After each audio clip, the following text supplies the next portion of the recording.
আমি আলোচনা উল্টো দিক থেকে কেন করবো জানেন?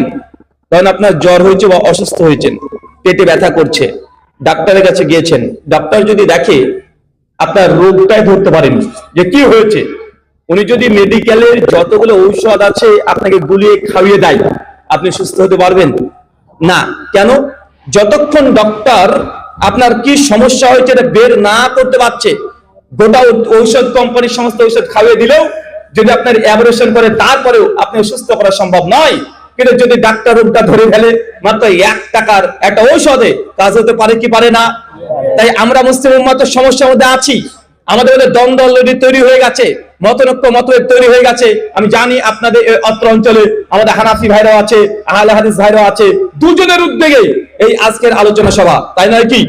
দুজনের উদ্যোগে সবাই আছে। আমি কাউকে হাজ করে ইনশাআল্লাহ কোনো কথা বলবো না। শুধু আমি কথা বলতে চাই এটা যে আপনি কথা শোনেন, আমি যতগুলো আজকে কথা বলবো একটাও কথা মানবেন না। যতক্ষণ পর্যন্ত আমার কথা সত্যতা আপনি প্রমাণ না পাচ্ছেন ততক্ষণ আমার একটা কথাও মানার দরকার নেই।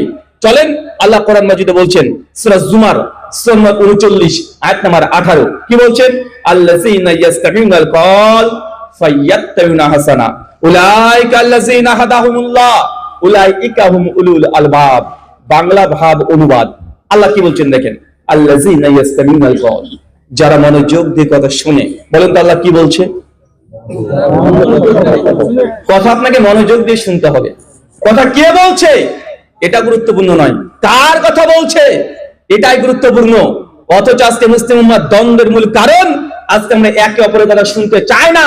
আগে থেকে মানুষকে ঘোষণা করে দেওয়া হয়, শোনো ওরা আলাদা, ওরা মাযহাব মানে না, ওরা পীর মানে না, ওরা এই মানে না ওই মানে না, ওদের মাহফিলে ওয়াজ মাহফিলে যাবে না, গেলে তুমি গোমরাহ হয়ে যাবে, পথভ্রষ্ট হয়ে যাবে, ওরা ইহুদির দালাল, খ্রিস্টানের দালাল, হাজার রকমের মুসলিমদেরকে আজকে মুসলিমরাই ত্যাগ দিয়ে দেয়, আছে না নাই? এখন আমরা মুসলিমরা যদি একে অপরের কথা না শুনি, যদি আমরা যদি দূরত্ব তৈরি করে নিজেরাই নিই, যদি আমরা তাদের কথাতে না বসি, বলেন তো সমাধান কোনো সময় কোনোদিন হতে পারে? আপনাকে বিচার করতে দেওয়া হয়েছে, দুজন স্বামী স্ত্রীর মধ্যে তালাক পর্যন্ত চলে গেছে, বা স্বামী স্ত্রীকে মেরেছে, স্ত্রী স্বামীকে মেরেছে, যে কোনো দুনিয়ার সমস্যা যদি আপনি এক পক্ষের কথা শোনেন আর এক পক্ষের কথা শুনলেন না, এক পক্ষের কথা শুনে যদি একটা রায় দিয়ে দেন, আপনি ইনসাফ করতে পারবেন না। দুই পক্ষের কথা শুনতে হবে। দুর্ভাগ্যজনক হলো সত্য কথা, মুসলিমদের মধ্যে যেহেতু দল তৈরি হয়ে গেছে, সমস্ত দলের দাবি হচ্ছে আমরাই সত্য, আমরাই জান্নাতে যাব, আর ওই দলটা হচ্ছে বাতিল। তা আমাদের জনগণের উচিত আমরা সবার কথা শুনবো তো ইনশাআল্লাহ। কারণ আল্লাহ কোরআন মাজিদে কি বলছেন?